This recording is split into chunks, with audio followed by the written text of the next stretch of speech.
Hello everyone, and welcome to the Los Angeles Open Series. I'm Glenn Jones. I'm joined in the sideboard by Jacob Kory. Hi everyone. Welcome. You're playing Painter's Servant, but not the deck that we've come to know over the last few months that's been putting up some Open Series results and got everyone really scared of Blood Moon. You're playing a blue-red painterless, more commonly known as Painted Stone. Sure. I guess between the two lists, you have pretty much the same engine with Painter's Servant and Grindstone to effectively mill the entire deck in once.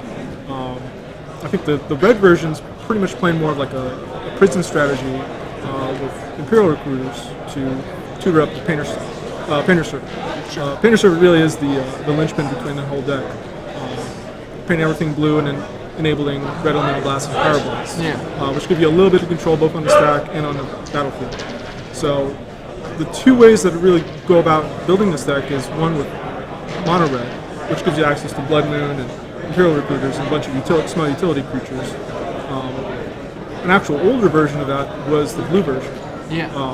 Especially with cards like Transmute Artifact and Intuition, and even Force of Will, just to be able to turn a land into a blue card to control Force of Will. Gives you a lot of really good options, and also gives you a really good option to beat other combo decks in the format. Being a combo deck with Force of Will is pretty sweet right now. Oh yeah, absolutely. It's one of the reasons I think Reanimator's done very well. It's had a couple top 8s and had an 8-0 performance at the Invitational. It's one of the reasons Sneak and Show is such a good deck as well. So this is really just kind of another variant on that same concept, right? Right, and for instance today I played against 5 combo decks so far. It's the end of round 5. Round 1 I played against Sneak Attack, Show and Tell deck. Round 2 I played against an Elf deck. Round 3 I played against a Hive Mind deck. Round 4 I played against Belcher and again Elves. So being able to have that speed, and part of that speed is just the compactness of the combo. You have Grindstone on 1 mana, Painter's Servant on 2, and Activation of 3. So it's a 2-card, 6-mana combo. And with the addition of Ancient Tomb and City of Traders, you're able to accelerate those really quickly. You also have access to one of my favorite starts in Legacy, actually. This is from those old school Mental Misstep days, which was Seat of the Synod, Sensei's Divining Top, Mox Opal. That's just that's just exciting. It just feels like you're playing Affinity, but you're really playing a combo deck, and I love the openings where I have that. Yeah. You have access to Goblin Welder, just like the mono red list, to kind of help you get the combo place and to do some tricks with Sensei's Divining Top, get some card advantage going. Right. So one of the things I've been doing all day, for instance, with the addition of Goblin Welder, you're able to cast Intuition and tutor up any artifacts and essentially start enabling tricks right off the bat. He's like a one-man engine all by himself, and with Intuition you can do a variety of different combinations. Right. Okay. Especially recently with the rise of Abrupt Decay in the last year or so, Goblin Welder gives you an opportunity to essentially rule targeted removal that doesn't exile. Sure. If they don't handle the Welder, then all the Abrupt Decays in the world are actually going to show up down. Right. In addition to that, I also run Spellskite in the sideboard to effectively double up on the amount of redirection effects that I have. For instance, one trick that I routinely do is redirect an Abrupt Decay to Spellskite, let it die, and then weld it back in for added protection. Yeah, that is definitely a handy one. Yeah. You've got the Transmute Artifacts, which we already mentioned, and one of the reasons that Imperial Painter has kind of fallen down recently is it has like a really bad Sneak and Show matchup. Right? Oh yeah. They live through Blood Moon pretty easily. They're actually they run it themselves. Yeah, they're encouraged by it. They turns all their lands into mountains for Sneak Attack. And you can't deck someone whose deck is filled with Emeralds. It's not going to work out. But because of Transmute Artifact and your little Goblin Welder Intuition engine, you actually have the ability to, not easily, but certainly if you're putting some effort into it, beat this kind of engine because Emrakul triggers. You can get a Nihil Spellbomb into play, exile the graveyard before everything shuffles. You still get to deck the opponent. That's right. And I run between about 5 copies of ways to tutor up artifacts from my deck.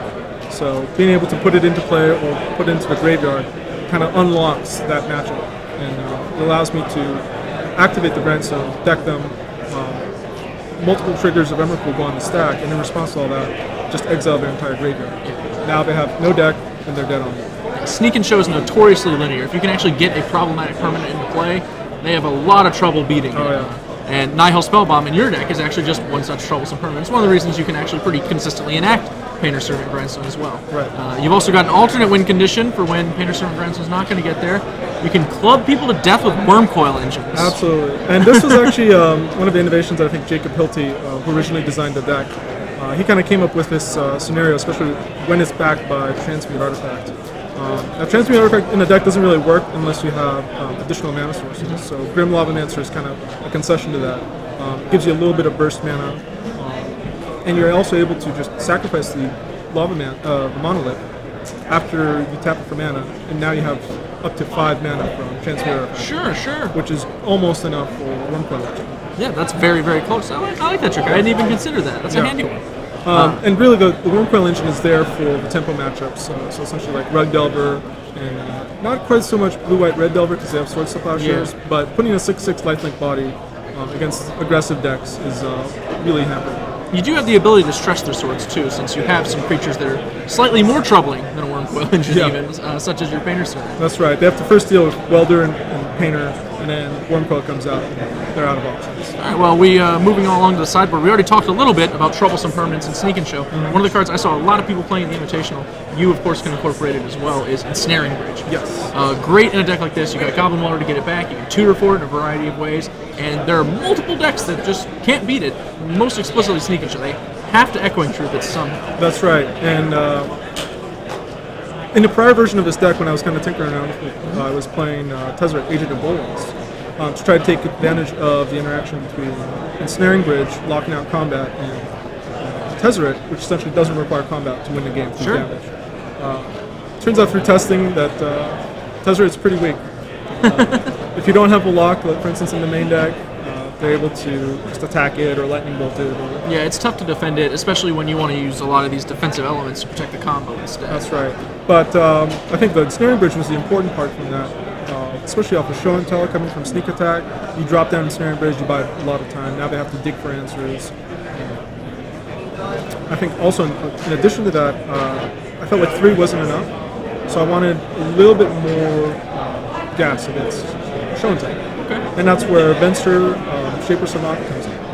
So he provides me not only with an additional essentially bounce utility, but also it's able to, for instance against Omni-Shell, it's able to still interact with them. Yeah, it really requires them to have an extra Cunning Wish around, basically, to go get that trick bind. If they happen to have not come prepared for that, they're going to be in trouble. Yeah, that's right. And not only do they have to fight through all the red elemental blasts. Yeah, of course, you can actually counter a lot of what they're doing yourself. That's right. Oh, all right. Well, you have started off 5-0 with your combo-laden matchups.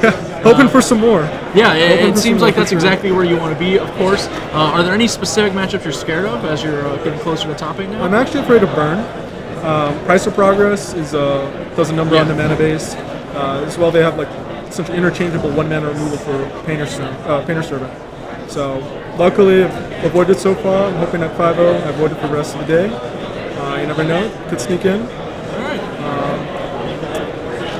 And that's pretty much the only bad matchup I think I have. That's a bold claim. We'll have to see if you can substantiate. I have seen some burn in the room though, so you gotta watch yourself. That's right. I'll keep some fingers right crossed. here. Right here. I got you. Thanks for joining me, Jacob. Thanks, Len. Good luck. Thanks.